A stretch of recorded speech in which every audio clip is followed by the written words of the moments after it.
Selamat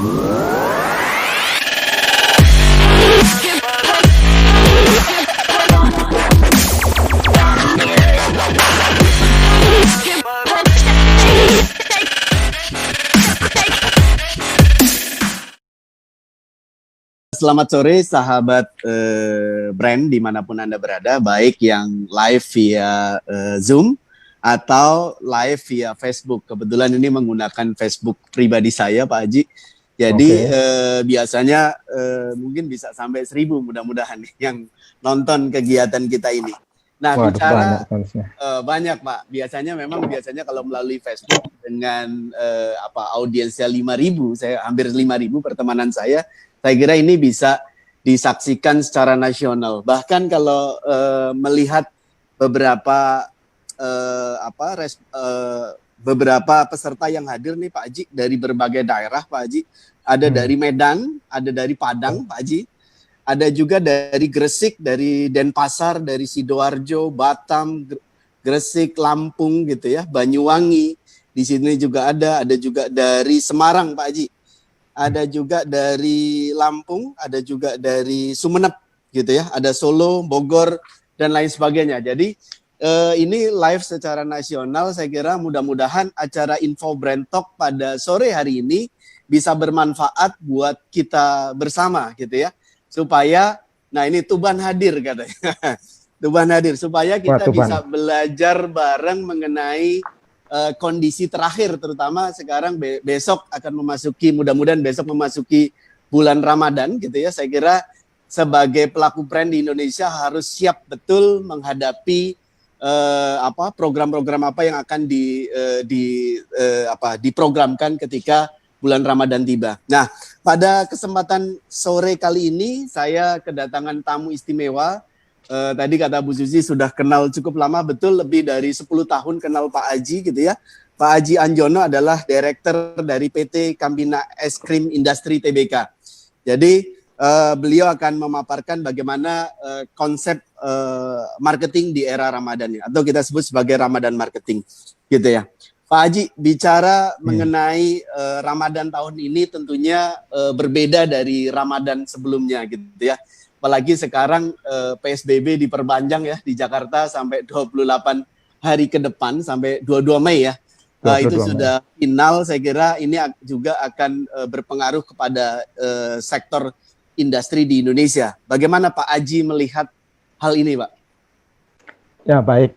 Selamat sore teman-teman sekalian yang hadir di Zoom talk show kali ini. Ya, saya mengucapkan terima kasih ya atas partisipasinya. Suara saya terdengar jelas, Pak Tri? Jelas, Pak, jelas. Baik. Jadi belum sudah kita bicara Ramadan. Sebagai pelaku usaha, pelaku bisnis di masa pandemi ini, sebetulnya kita ini sekarang ibaratnya kalau suatu sistem itu harus riset lagi. Riset di setting ulang, kita melihat lagi asumsi-asumsi yang kita pergunakan sebelumnya pada saat bikin business plan tahun lalu, bulan November, Desember, Oktober, ini dalam 100 hari ini terjadi sesuatu yang luar biasa. Ya. Sehingga kita sebelum bicara Ramadan, kita bicara juga bagaimana mensiasati masa pandemi COVID ini ya. Kita pelajari bahwasanya ternyata kehidupan bisnis dan ekonomi ini tergantung ternyata dari pergerakan manusia ya. Sudah terlihat bahwasanya seseorang manusia bergerak dari pagi keluar rumah sampai masuk lagi ke rumah itu membawa efek bisnis atau ekonomi yang tidak kecil untuk brand ya, untuk kita lah, terutama juga consumer good dan lain-lainnya. Kita sama-sama tahu kebutuhan manusia itu ada yang kebutuhan sangat basic ya, seperti sembako dan sebagainya.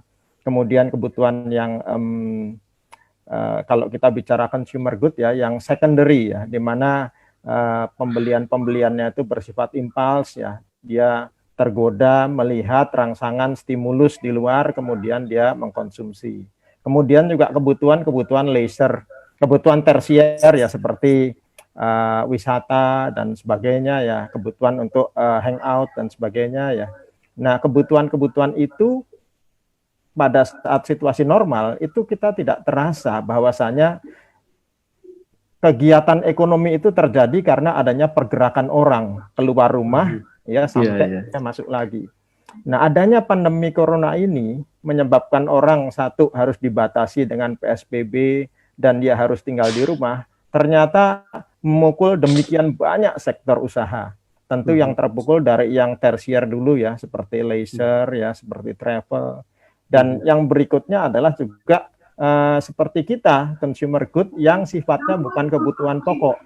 Ya, seperti es krim, seperti mungkin permen dan sebagainya, minuman ringan ya, di mana orang mengkonsumsi kalau dia keluar rumah ya. Baru yang paling terakhir tidak terdampak tentunya adalah sembako dan lain-lain ya. Nah, jadi ya F&B ya seperti restoran pasti juga terdampak ya, karena tidak boleh kumpul-kumpul ya. Bahkan semalam kalau kita lihat wawancara dengan salah satu pemilik usaha kosmetik di Indonesia, ternyata kosmetik juga turun dengan adanya pandemi COVID ini. Karena pakai masker ya Pak ya? Ya bukan begitu juga Pak, seperti contohnya Ibu Susi ya. Bu Susi biasanya coba keluar rumah kan, keluar rumah mau keluar pakai lipstik, habis makan siang benerin make up lagi, pulang benerin make up lagi ya. Nah sekarang karena dia work from home, nah make upnya awet ya kan.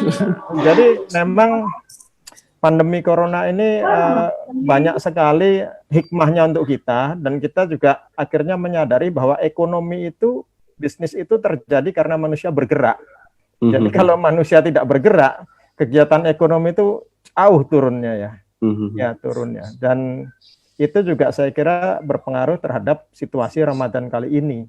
Karena kita tahu biasanya Ramadan kalau di Indonesia mungkin 5 hari pertama, 3 hari pertama kita buka bersama di rumah, ya kan? Nah, kalau di kota-kota setelah hari ketiga itu Pak Tri, Bu Susi buka bersamanya kan udah keliling kemana-mana kan? Sampai akhirnya nanti minggu kedua, ketiga, nah udah sibuk untuk beli kebutuhan menjelang Ramadan, menjelang Lebaran ya. Nah, karena itu biasanya kita mensiasati mencari tempat-tempat di mana di mana untuk penjualan ini, untuk promosi ini banyak didatangi oleh orang-orang. Tergantung tipe barangnya sih. Kalau barang seperti es krim, barang kami tentu di masa-masa 2-3 minggu pertama itu suffer ya, karena konsumsinya menurun. Orang biasa makan es krim siang-siang karena panas ya, jadi turun. Tapi barang lain di grup kami yaitu susu ultra sih stabil, justru orang nggak biasa minum susu, sahur dia minum susu karena takut lapar kan. Nah kalau es krim ini adalah dia memanfaatkan momen pada saat hari Lebaran sampai seminggu kemudian orang-orang punya duit, orang-orang keluar. Nah tapi tahun ini tampaknya berbeda.